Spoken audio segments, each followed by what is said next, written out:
Boa noite a todos, sejam bem-vindos a mais um Evangelho no Lar. Agradecemos a presença. Faço o aviso que a nossa sessão está sendo gravada para posterior postagem no nosso canal do YouTube. E peço que me acompanhem na leitura do livro Calma, de Chico Xavier.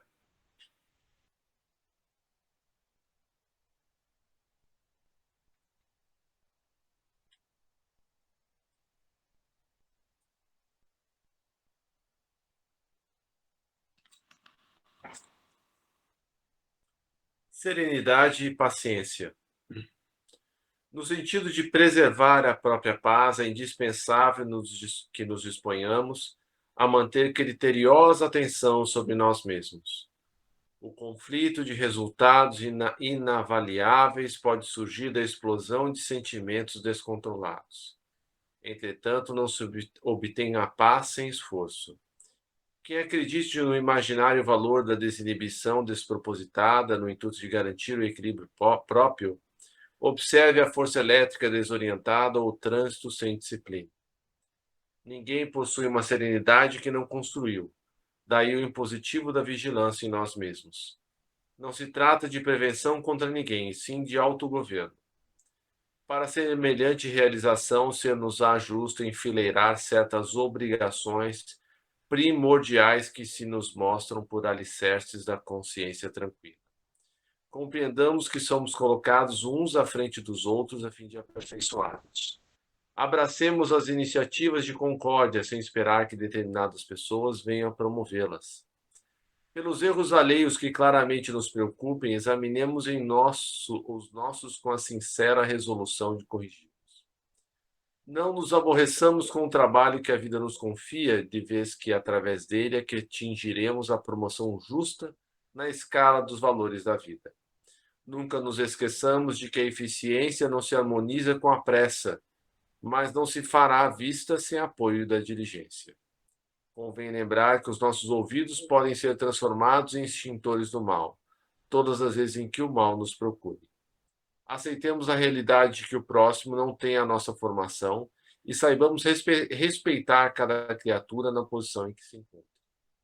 Em suma, a serenidade não é uma aquisição espiritual que se faça em toque de mágica, e sim através do trabalho, muitas vezes duro e áspero, da paciência em ação. Calma, Francisco Cândido Xavier.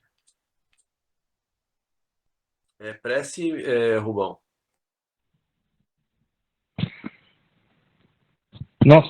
Nosso Pai na terra e no céu, sagrado é teu nome. Seja feita a tua vontade conosco, como no espaço.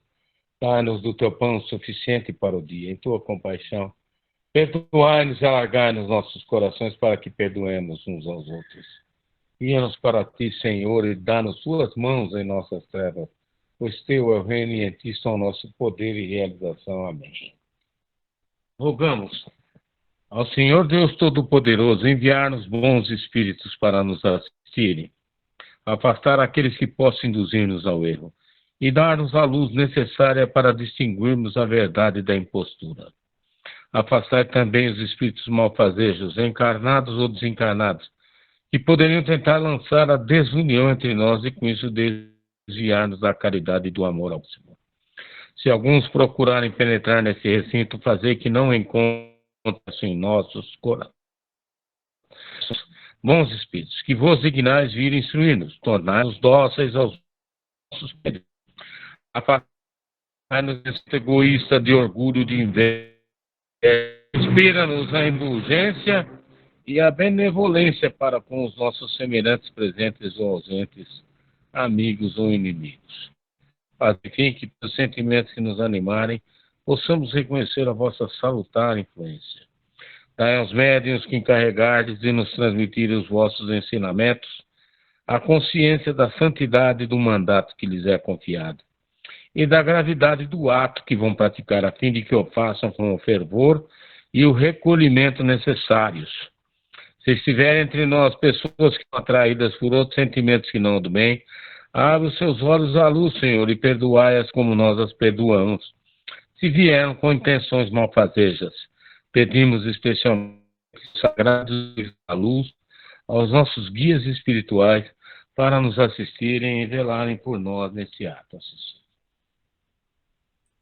Que assim seja. Obrigado, Rubão. Amém. Que vamos ler, meninas? É hoje, Rosinha? É você, Saninha.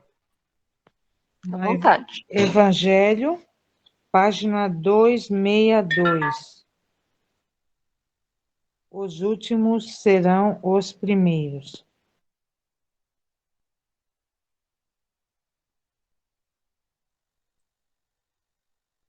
É do capítulo 20, Trabalhadores da Última Hora.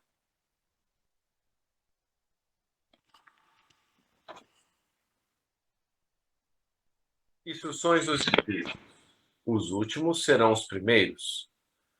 O obreiro da última hora tem direito ao salário, mas é preciso que a sua boa vontade o haja conservado à disposição daquele que o tinha de empregar, e que o seu retardamento não seja fruto da preguiça ou da má vontade. Ele tem direito ao salário porque desde a alvorada esperava com impaciência aquele que tem que por fim o chamaria para o trabalho. Laborioso apenas lhe faltava o labor. Ou seja, aquela parábola, né, que o senhor da vinha vai chamar os trabalhadores, né? E desde a primeira hora ele combina com eles o salário do dia e vai chamando outros trabalhadores no decorrer do dia. E na última hora ele ainda arregimenta trabalhadores, que são esses que estavam à disposição, mas que não haviam sido chamados ainda. E daí, quando chega na hora do pagamento, aqueles que passaram o dia inteiro trabalhando reclamaram que, que estavam estavam ganhando a mesma coisa do que aqueles que chegaram por último. E daí o senhor vira e diz a eles, né? Eu combinei com vocês o quê? Que pagaria o salário. Eu não paguei, né? E agora vem o comentário. Se, porém, se houvesse negado ao trabalho a qualquer hora do dia, se houvesse dito, tenhamos paciência, o repouso me é agradável. Quando soar a última hora, é que será tempo de pensar no salário do dia. Que necessidade tenho de me incomodar por um patrão a quem não conheço e não estimo? Quanto mais tarde, melhor. Ou seja, quanto menos eu trabalhar, melhor. Esse tal, meus amigos, não teria tido o salário do obreiro, mas o da preguiça. Que dizer então daquele que, em vez de apenas se conservar inativo, haja empregado as horas destinadas ao labor do dia em praticar atos culposos?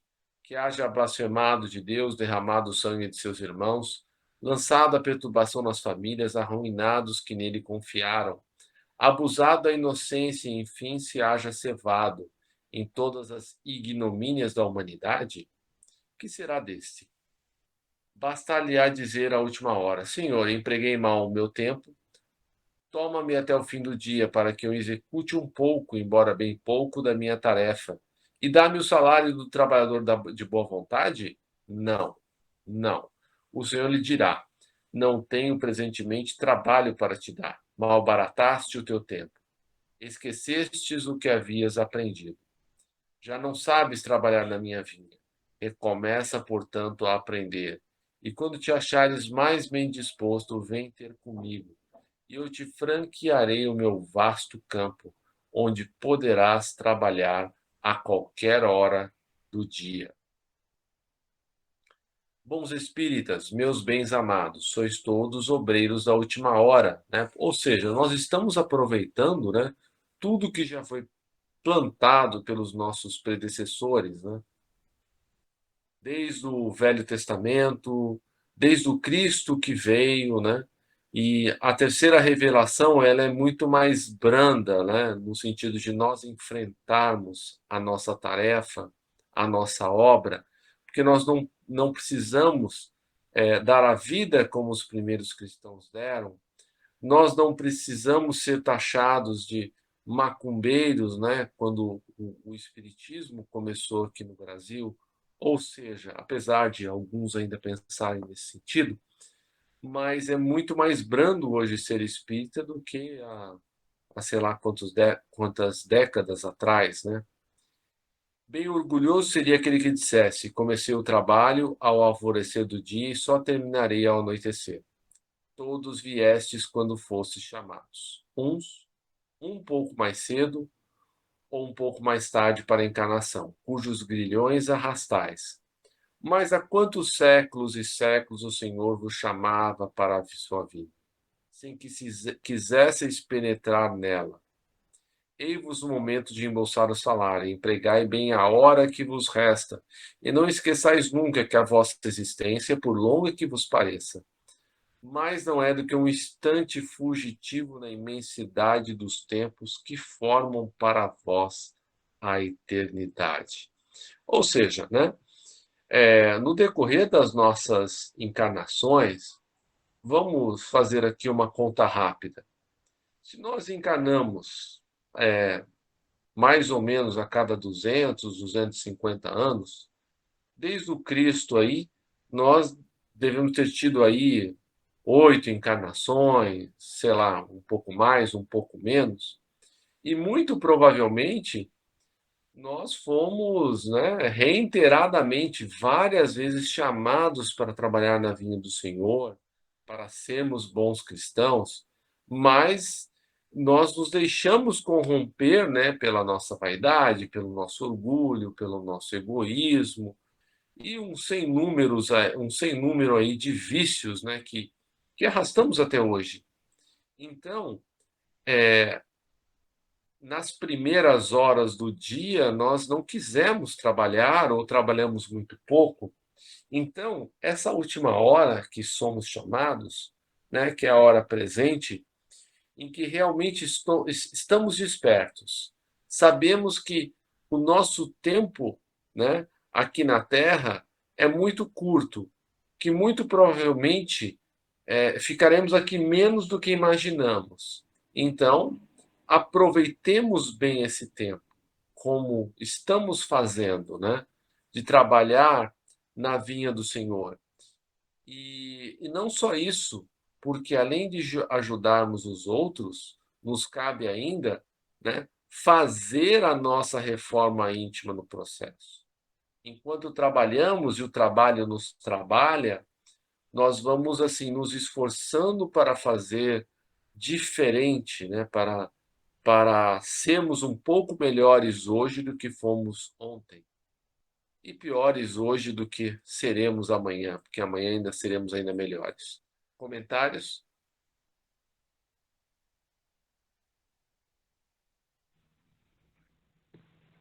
Fred, senhora, nós somos obreiros na seara do Cristo, né? Alguns trabalham mais, se esforçam mais, outros têm outras atividades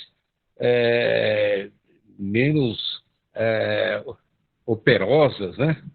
Mas tão importante quanto. É isso que aquela leitura coloca, né? Então, as questões são gradativas, né? A cada um é dado uma obra, seja ela uma obra extensa ou de muitos anos na senda, e outros nem tanto, não, Fred. E fazem aí supostamente pequenos trabalhos, mas que têm uma importância enorme no contexto e na divulgação da doutrina, né, e dos ensinamentos de Jesus. É isso que nós temos que nos ater, né? A soma, né, de todos os nossos pequenos trabalhos é que vão lá na frente nos julgar, né, de uma forma mais condigna, se o que nós fizemos foi proveitoso para os nossos irmãos encarnados ou desencarnados, né? E se o nosso esforço poderá nos recompensar. Por isso, nem sempre os primeiros, né, serão recompensados. Às vezes os últimos que entraram na seara, que estão aí por vir, né? Inclusive no nosso meio aqui pode surgir pessoas aí importantes, né? Que já vem fazendo um outro tipo de trabalho, não, cara? E que entra, né, no nosso contexto, no nosso grupo, com muita dedicação, com denodo, e pode trazer né, grandes conquistas para nós, em todos os amplos sentidos da espiritualidade. Obrigado, meus irmãos. Roseli, Rosângela, gostariam de fazer algum comentário? Não, Fred. Eu vou ler mais um pouco. Não, Fred, obrigada. Jesus gostava da simplicidade dos símbolos, e na sua linguagem máscula, os obreiros que chegaram na primeira hora são os profetas. Moisés e todos os iniciadores que marcaram as etapas do progresso, as quais continuaram a ser assinaladas através dos séculos pelos apóstolos, pelos mártires, pelos pais da igreja, pelos sábios, pelos filósofos e, finalmente, pelos espíritas. Esses que, por último, vieram, foram anunciados e preditos desde a aurora do advento do Messias, e receberão a mesma recompensa, que digo, recompensa maior. Últimos chegados, eles aproveitam dos labores intelectuais de seus predecessores, porque o homem tem de herdar do homem, porque coletivos são os trabalhos humanos. Deus abençoa a solidariedade. Aliás, muitos dentre aqueles revivem hoje ou reviverão amanhã, para terminarem a obra que começaram outrora. Mais de um patriarca, mais de um profeta, mais de um discípulo do Cristo, mais de um propagador da fé cristã se encontram no meio deles. Porém, mais esclarecidos, mais adiantados, trabalhando já não na base, mas na cumeeira do edifício. Receberão, pois, salário proporcionado ao valor da obra. O belo dogma da reencarnação eterniza e precisa a filiação espiritual. Chamado a prestar contas do seu mandato terreno, o espírito se apercebe da continuidade da tarefa interrompida, mas sempre retomada. Ele vê, sente que apanhou de passagem o pensamento dos que o precederam. Entra de novo na liça, amadurecido pela experiência para avançar mais, e todos os trabalhadores da primeira e da última hora, com os olhos bem abertos sobre a profunda justiça de Deus, não mais murmuram, adoram.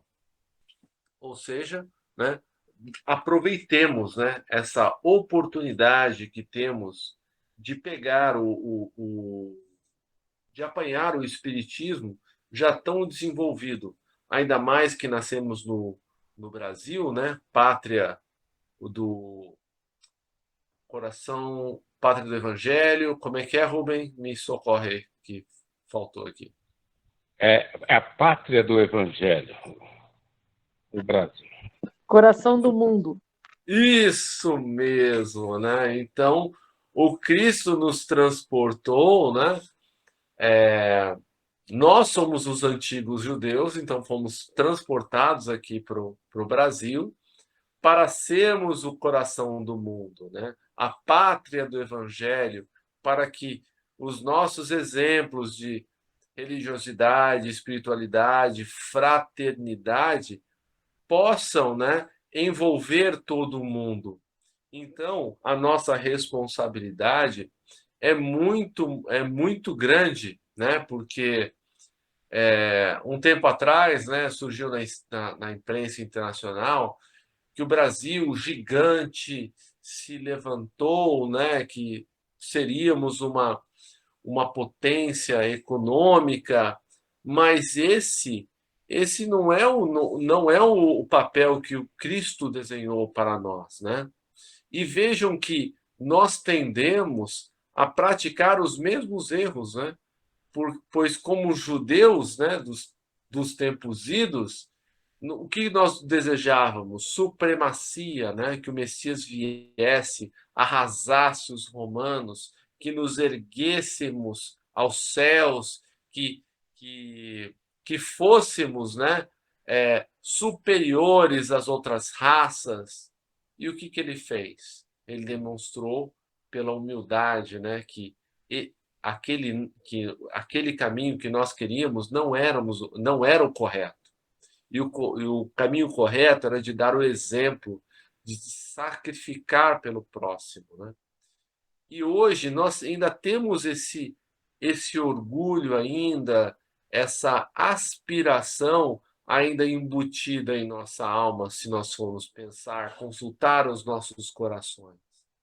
Então, seja quem quer que for no poder hoje ou daqui a alguns anos, o nosso papel é plantar a árvore evangélica, né? É que esses ramos se espraiem, né, para o mundo inteiro. Então, se nós estamos aqui buscando o reconhecimento material, nós estamos no lugar errado. Nós não fomos plantados na América do Norte ou em outros países, né, mais desenvolvidos materialmente. Nós estamos aqui para desenvolver a nossa capacidade de evangelizar.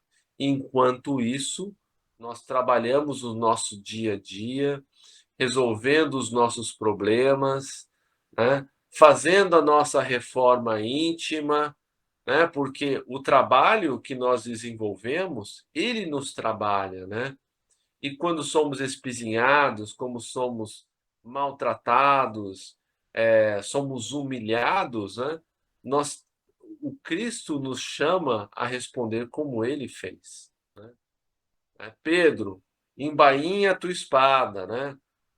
Então, para a gente não ser mordaz com a crítica, para a gente não não esquecer, né, de perdoar o nosso próximo 70 vezes 7, quantas vezes forem necessárias, né?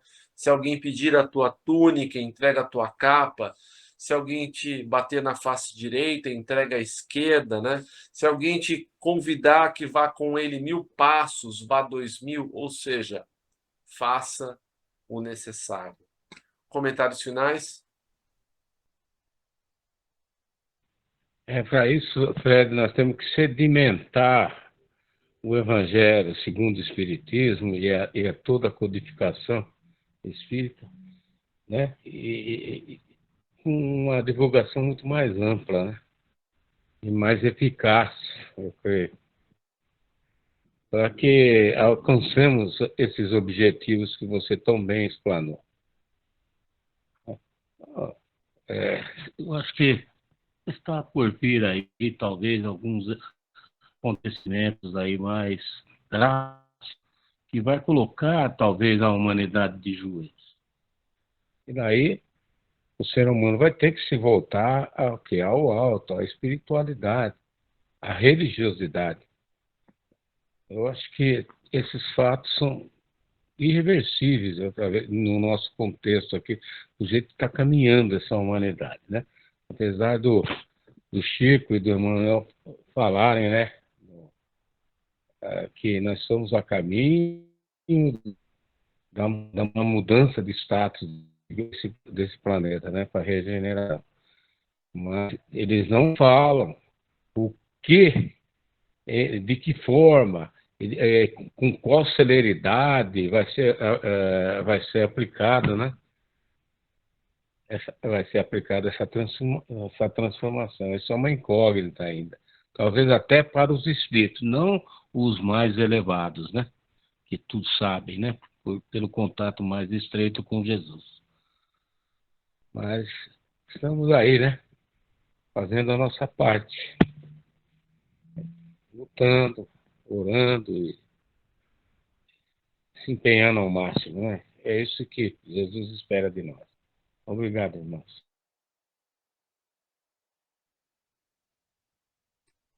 É isso mesmo, Rubem. É o que Jesus espera de nós. A gente é um pequeno pixel, né, numa tela de TV gigantesca, né, que a gente não consegue ver.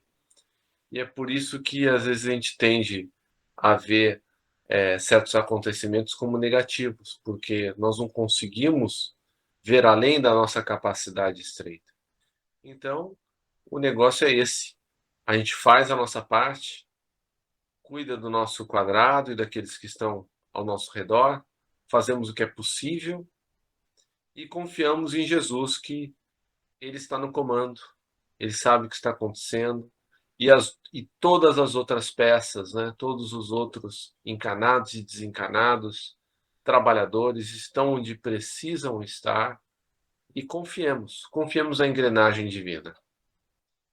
Mais um comentário antes de fazermos as nossas vibrações?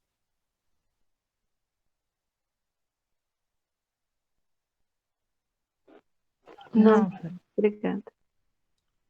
Vamos então agradecer a Jesus por estarmos aqui reunidos em nome dele. E ele prometeu que aqui ele estaria, e ele está em cada uma das nossas casas, muito bem representado pelos nossos amigos espirituais, que acorrem aqui quase que diariamente para a realização desse trabalho, desse pequeno trabalho, mas não menos importante. E vamos vibrar por aqueles que são mais desafortunados que nós, que estão em sofrimento, inicialmente pelos nossos irmãos desencarnados, e dentre estes, aqueles que saíram da vida física pela porta do suicídio, como a Gabriele, a Verena, a Juliana, o Elias, o Alain, o Bruno e tantos outros. Que todos esses irmãos sejam abençoados pelo alto. E todos os outros também. Vibremos ainda pelos nossos irmãos encarnados em sofrimento. E dentre estes, aqueles que estão com a ideação suicida. Esses irmãos, tanto eles quanto os seus obsessores, que são aqueles que não os perdoaram as condutas do passado, possam ser amparados igualmente e com a mesma fraternidade, com o mesmo amor, porque nós sabemos que esses problemas complexos devem ser resolvidos sempre pelo amor, nunca pelo ódio, nunca pela perseguição. Vamos pedir também por todos aqueles que tomam as decisões no nosso planeta, os nossos líderes mundiais, os nossos governantes, as nossas autoridades, os mais diversos níveis de governo, que todos esses homens e mulheres sejam tocados pelo alto, possam restabelecer e manter a paz no planeta, fazendo o melhor que podem pelos que mais precisam. E agora, vamos pensar naqueles que nos vêm à mente neste momento, que possamos fazer vibrações por eles.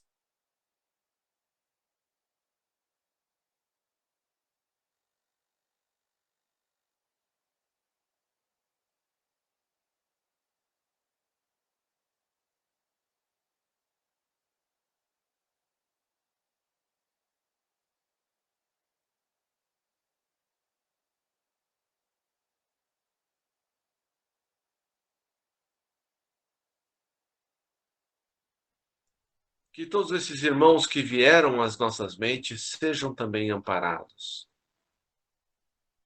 E agora, que possamos pedir a manifestação das coisas justas de que necessitamos, do amparo material, moral e espiritual que precisamos, lembrando que devemos pedir com sabedoria, que peçamos a espiritualidade maior, que só conceda os nossos desejos e as nossas aspirações, ainda que nos pareçam muito justas, só aquelas que realmente forem para o nosso proveito, para a nossa, pelo melhor aproveitamento da nossa reencarnação.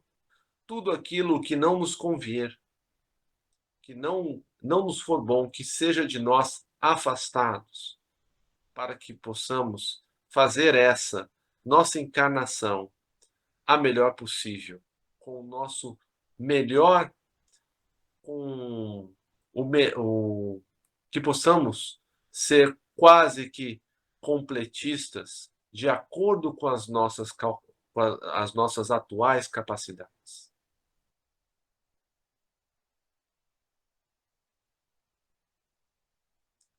Vibremos ainda por todos os indivíduos que, longe das manchetes de jornais, fazem o bem indistintamente, anonimamente, e também pelos centros espíritas, pelas igrejas, templos, seitas de quaisquer natureza que professem o bem e a caridade. E, por fim, que possamos lutar com coragem, cumprir com coragem os nossos deveres, onde quer que eles nos levem, fazendo a nossa pequena parte na construção do reino de regeneração que Jesus nos prometeu, mas que começa no coração de cada um de nós, com os nossos esforços diários para dominar as nossas más tendências. Que assim seja, graças a Deus. Para esse final, Rubem, por favor. Agradecemos aos bons espíritos que vieram comunicar-se conosco. Pedimos que nos ajudem a pôr em prática as instruções que nos deram e façam que cada um de nós, ao sair daqui, seja fortificado na prática do bem e do amor ao próximo. Desejamos igualmente que essas lições sejam proveitosas para os espíritos sofredores, ignorantes ou viciosos, que puderam assistir a essa reunião e para os quais suplicamos a misericórdia de Deus. Assim seja. Uma boa noite a todos. Jesus nos abençoe sempre. Boa noite, obrigado, gente. Boa semana.